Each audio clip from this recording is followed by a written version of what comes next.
Indonesia, Salam Nusantara dari Sabang sampai Maroko, dari Miangas sampai Pulau Rote. Mantalah iman kita, mantalah kasih kita, mantalah pengharapan kita tentunya dalam Yesus Kristus menjadi Tuhan dan Juru Selamat kita dan Juru Selamat dunia. Jangan katakan bahwa Yesus bukan Tuhan, jangan katakan pula bahwa Yesus bukan Juru Selamat. Dia adalah Tuhan, dia adalah Juru Selamat. Kalau engkau percaya engkau diselamatkan, engkau tidak percaya engkau dihukum, kata firman Allah dalam Yohanes 3 ayat 36. Dan Yesus sudah berkata, akulah jalan dan kebenaran dan hidup, tiada seorang sampai kepada Allah kalau tidak melalui aku. Yohanes 14 ayat yang ke-6. Dan juga Alkitab mengatakan kepada kita melalui Rasul Petrus, Kisah Rasul 4 ayat 12, karena dan keselamatan tidak ada dalam siapapun juga selain dalam Dia Yesus. Karena di bawah kolong langit ini tidak ada nama lain yang diberikan kepada manusia yang olehnya kita diselamatkan. Yohanes 3 ayat 16, karena begitu besar kasih Allah akan dunia ini sehingga Ia mengaruniakan anaknya yang tunggal supaya setiap orang yang percaya kepadanya tidak binasa melainkan beroleh hidup yang kekal. Haleluya, mantap. Dengan hati percaya engkau dibenarkan, dengan mulut mengaku engkau diselamatkan, kata Rasul Paulus dalam Roma 10 ayat yang ke-9 dan 10. Kiranya Tuhan membuat kita memilih yang terbaik dalam hidup ini.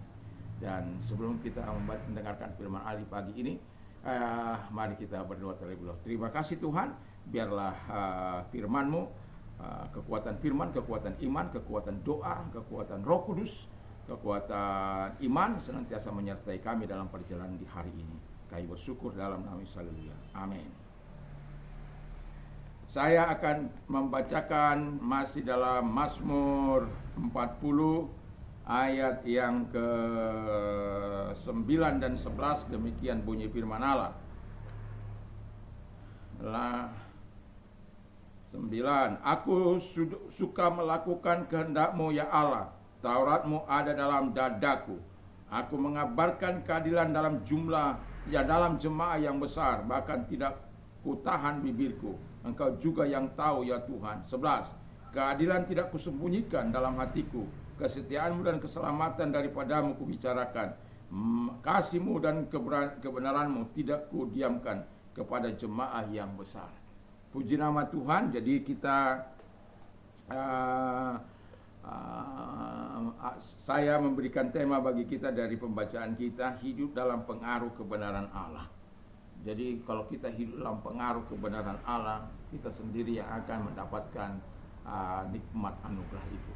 Kita sendiri yang akan menikmati sesuatu yang indah dari Tuhan. Jadi kita perlu tetap di dalam pengaruh, hidup dalam pengaruh kebenaran Allah. Kalau kita hidup dalam pengaruh Allah, yang pertama yang harus kita katakan kepada yang dicatat oleh firman Allah ayat yang ke-9 tadi, aku suka melakukan kehendak-Mu ya Allah.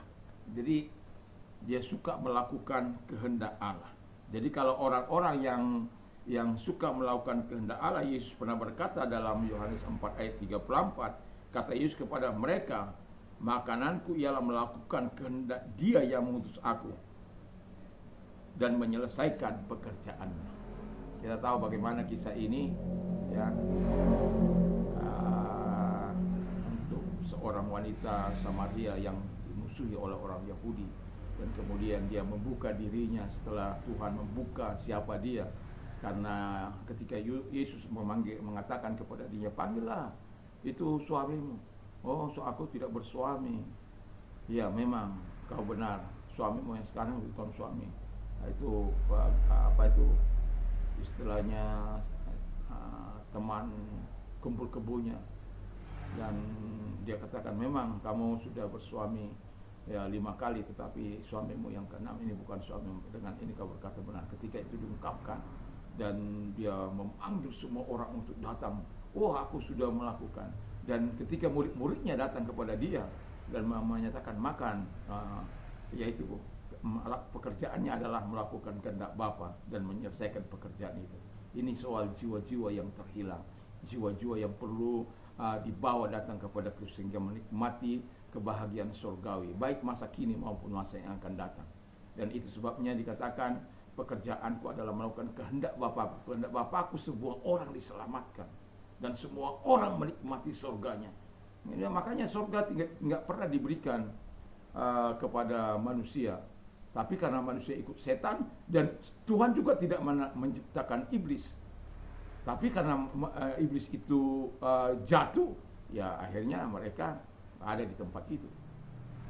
Dan semua pengikutnya. Dan itu sebabnya lakukan kehendak Allah supaya kita tidak terjerat dalam kematian yang abadi.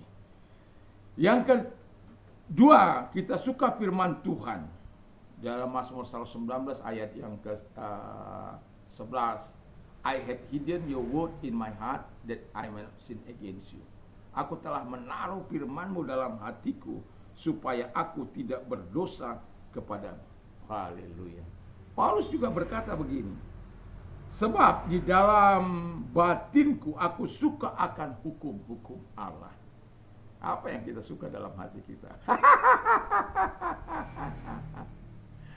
Ya, taruh hukum-hukum Allah, taruh firman Allah dalam hati kita. Karena Mazmur 119 ayat 15 dikatakan, Mazmur 119 ayat 105 dikatakan di sana, Your word is a lamp to my feet and a light for my path. Firman-Mu adalah pelita bagi jalanku, terang bagi jalanku. Jadi firman itu, mengapa kita menaruh firman itu dalam hati kita, dalam hidup kita? Karena firman itu sangat menolong kita untuk melakukan segala sesuatu. Dan dalam Mazmur 119 ayat yang ke-16, I delight in your decrees. Aku suka akan titah-titah. I will not neglect to your word. Aku tidak akan masa bodoh terhadap firman. Haleluya. Jadi ketika kita memiliki firman Allah, itu yang membuat kita, ya, kebenaran itu menjadi penguasa dalam kehidupan kita. Itu sebabnya ya, tema kita tadi adalah hidup dalam pengaruh kebenaran Allah. Jadi kalau kita hidup dalam pengaruh kebenaran Allah, ya kita suka melakukan kehendak Allah, kita suka firman Tuhan, dan yang terakhir kita suka bersaksi. Ya. Kita bersaksi tentang keadilan Tuhan, kita bersaksi tentang kesetiaan Tuhan, kita bersaksi tentang keselamatan Tuhan, kita bersaksi tentang kebenaran, sama seperti 1 Petrus 2 ayat 9 dan 10. You are a chosen generation, a royal priesthood, a holy nation, His own special people, who call you out of darkness, into marvelous light. Jadi Dia memanggil kita, dan kemudian di mana kita mengalami Tuhan dalam hidup kita.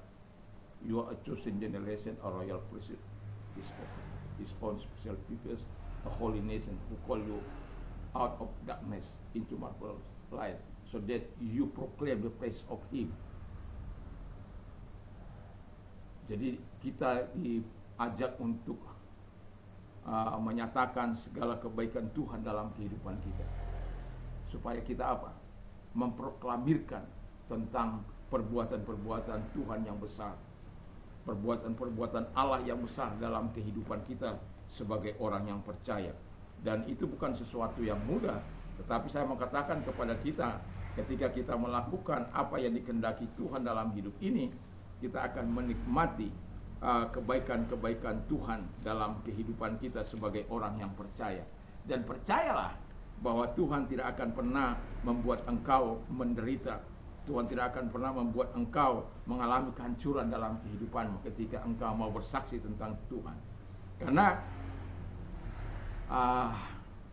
saya mau mengatakan firman Allah yang berikutnya, ayat 10 dari 1 Petrus 2 ayat yang ke 1 Petrus 2 ayat 9 dan 10. Dan 9-nya dulu.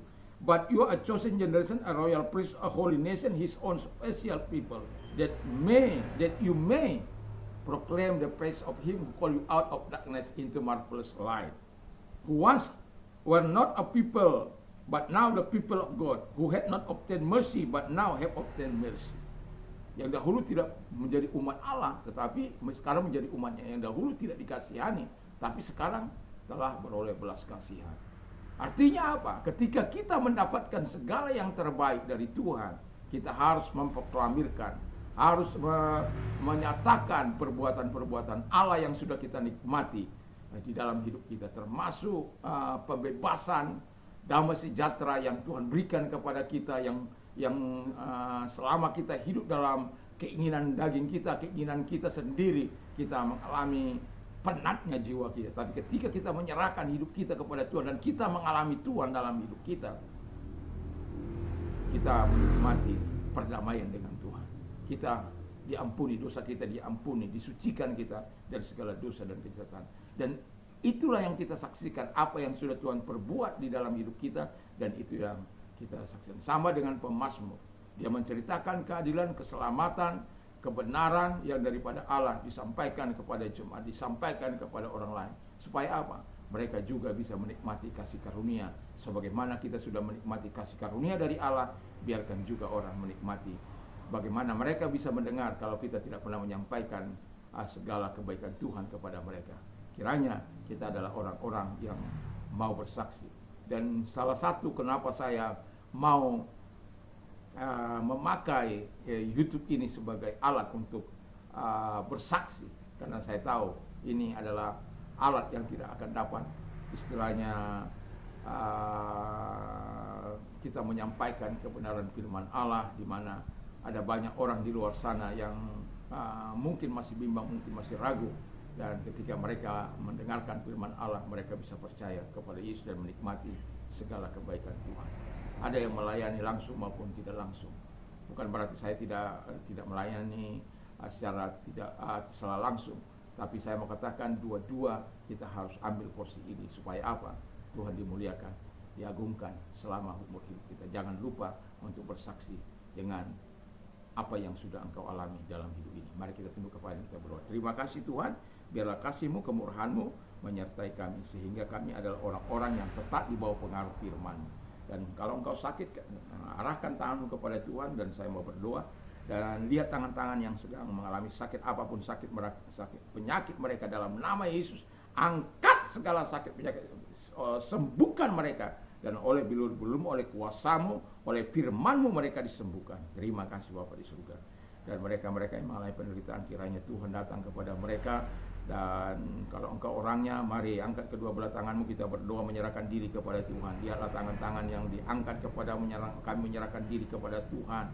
Kami tahu pertolongan itu datangnya dari Tuhan, kebaikan itu datangnya dari Tuhan, kelegaan itu datangnya dari Tuhan. Dan itu sebabnya kami serahkan diri kami agar pertolongan Tuhan, kebaikan Tuhan datang dari Tuhan, dan kami nikmati dalam hidup ini. Hingga kami tidak meninggalkan Tuhan, sehingga kami dapat berkata segala perkara dapat kau tangguh di dalam Dia yang memberikan kekuatan. Karena Tuhan menyertai, memberikan pertolongan, kami kuat, kami memberikan kemuliaan hanya kepada Tuhan. Dalam nama Yesus saya bersyukur dan berdoa. Haleluya.